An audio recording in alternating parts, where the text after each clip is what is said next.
ओम नमः शिवाय।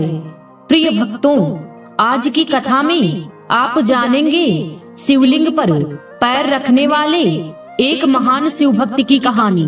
भक्तों, हिंदू धर्म में महादेव के एक से बढ़कर एक भक्तों का वर्णन मिलता है, किंतु उनमें से एक भक्त ऐसे भी थे जो किसी भी पूजा विधि को नहीं जानते थे।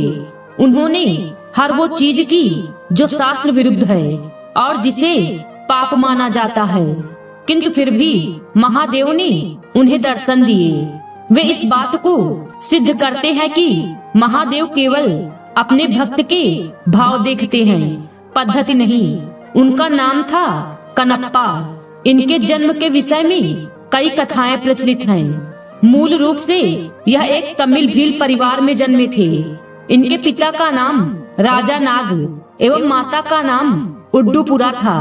दक्षिण भारत में, विशेष रूप से तमिलनाडु में इनकी बड़ी महत्ता है। यह उन 63 तमिल संतों में से एक हैं जिन्हें नैनार कहा जाता है। इनकी पत्नी का नाम नीला बताया गया है। ये एक व्याध थे जो शिकार कर अपना पालन पोषण करते थे। इनके जन्म के विषय में मान्यता है कि द्वापर युग में जब महादेव ने पांडुपुत्र अर्जुन की परीक्षा लेकर उन्हें पाशुपात अस्त्र प्रदान किया, तब अर्जुन ने उनसे प्रार्थना की कि वे अगले जन्म में उनके महान भक्त बने। भगवान शंकर ने उन्हें यह आशीर्वाद दे दिया। कलयुग में अर्जुन ही कनप्पा के रूप में जन्मे और महादेव के अनन्य भक्त बने। एक बार कनप्पा आखेट करते करते बहुत दूर जंगल में निकल गए। वहाँ उन्हें एक अत्यंत ही प्राचीन और जीर्ण मंदिर दिखा। जब वे उस मंदिर के अंदर पहुँचे तो उन्हें एक दिव्य शिवलिंग के दर्शन हुए। उसके दर्शनों से ही कनप्पा के मन में शिव भक्ति का संचार हो गया। उन्होंने तुरंत ही उस मंदिर को साफ किया। उनके मन में उस शिवलिंग की पूजा करने का विचार आया, पर उन्हें शिव पूजा के बारे में कुछ भी पता नहीं था। तब उन्होंने सोचा कि महादेव को कुछ खाने पीने को ही दे दिया जाए। यह सोचकर वे जंगल गए और एक सूप का शिकार किया। उसे काटकर वे उसका मांस एक पत्तल में लेकर चले। दूसरे हाथ में उन्होंने एक पात्र में मधुमक्खियों के छत्ते से कुछ मधु इकट्ठा कर लिया। जल के लिए कोई और पात्र न दिखा तो उन्होंने अपने मुंह में ही जल भर लिया। वे वह सामान लेकर मंदिर आए तो देखा कि शिवलिंग पर कुछ सूखे पत्ते टूट कर गिर गए हैं। उन्होंने अपने पैर से शिवलिंग से पत्ते हटाए। मुख में रखे जल से कुल्ला करके उन्होंने महादेव का अभिषेक किया। फिर उन्हें भोग के रूप में मांस और शहद अर्पण किया। हालांकि उनका यह कृत्य उचित नहीं था और वह सारी वस्तुएं भी पूजा के लिए निषिद्ध थी, लेकिन उनका मन पवित्र था। उन्होंने जो कुछ भी किया वह पूर्ण भक्ति भाव से किया और महादेव को केवल उसी भाव का मोह था। उन्होंने प्रसन्न मन से उसका प्रसाद स्वीकार कर लिया। अब तो यह कनप्पा का रोज का कार्य हो गया। वह प्रतिदिन उसी प्रकार पैरों से पत्ते साफ कर मुंह के कुल्ले से शिवलिंग का अभिषेक कर उन्हें मांस और शहद अर्पण करने लगा। जंगल में एकांत में स्थित उस मंदिर में महादेव की पूजा करने एक पुजारी भी आते थे जो बहुत बड़े शिव भक्त थे। कनप्पा की पूजा करने के बाद अगले दिन जब वे आए तो देखा कि पूरे मंदिर में यहाँ वहाँ मांस के टुकड़े पड़े हैं। वे बड़े दुखी हुए और तत्काल मंदिर को जल से धोकर पूजा की और स्वच्छ पुष्प चढ़ाए। किंतु अब रोज रोज उन्हें मंदिर में मांस मिलने लगा।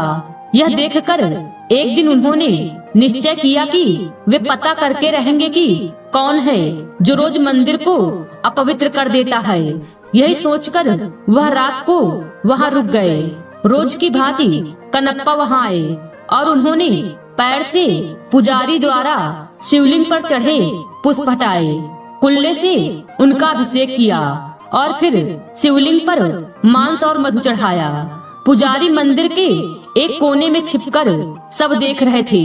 उन्हें यह देखकर बड़ा क्रोध आ रहा था। वे यह तो समझ गए कि कनप्पा ऐसा केवल भक्ति के कारण कर रहे थे, जानबूझकर नहीं, किंतु फिर भी उन्हें उसका कार्य बड़ा घृणित लगा। उसी समय उनके मन में विचार आया कि मैं इतने समय से शुद्ध चीजों से महादेव की पूजा करता हूँ, फिर भी मुझे उनके दर्शन नहीं हुए। फिर भला इस घृणित पद्धति से पूजा करने वाले से भला महादेव कैसे प्रसन्न हो सकते हैं। वे पुजारी भी महादेव के भक्त थे, इसलिए अपने भक्त का अभिमान भंग करने के लिए उन्होंने एक लीला रची। कनप्पा ने देखा कि अचानक शिवलिंग के एक आंख से रक्त बहने लगा। अपने आराध्य की ऐसी दशा देखकर वह अत्यंत दुखी हुआ। उसने पास पड़ी जड़ी बूटियों को शिवलिंग के नेत्र पर लगाया, किंतु रक्त का बहना नहीं रुका। उसे समझ नहीं आया कि क्या करना है। उधर छिपकर सब देख रहे उस पुजारी को भी कुछ समझ नहीं आया। उन्हें लगा कि अवश्य ही कनप्पा के इस कृत्य से महादेव अप्रसन्न हो गए हैं और उनके नेत्रों से रक्त बह रहा है। उधर कनप्पा दुख के मारे रोने लगे।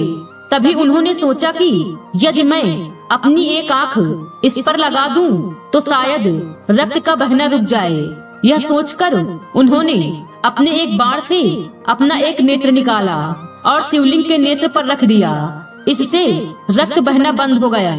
कनप्पा की प्रसन्नता का ठिकाना न रहा। तभी शिवलिंग के दूसरे नेत्र से रक्त निकलने लगा। अब तो कनप्पा को इसका उपचार मिल चुका था, इसलिए उसने अपने दूसरे नेत्र को भी निकालने का निश्चय किया।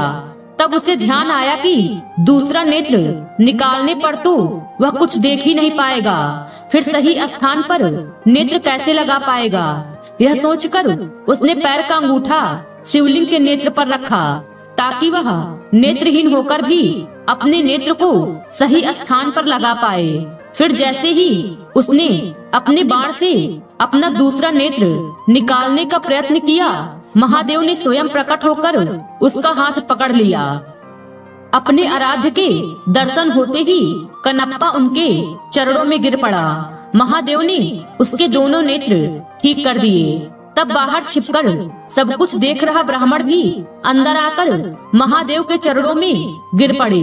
उन्होंने कहा, हे महादेव, मेरे मन में अहंकार आ गया था कि मैं आपका सबसे बड़ा भक्त हूँ, किंतु आज कनप्पा ने मेरा यह अभिमान तोड़ दिया। इनके कारण ही मुझे आज आपके दर्शनों का सौभाग्य मिला है। आज मुझे समझ आ गया कि आपको केवल भाव से ही प्राप्त किया जा सकता है, किसी पूजा पद्धति से नहीं। तब महादेव ने दोनों को आशीर्वाद दिया और अंतर ध्यान हो गए।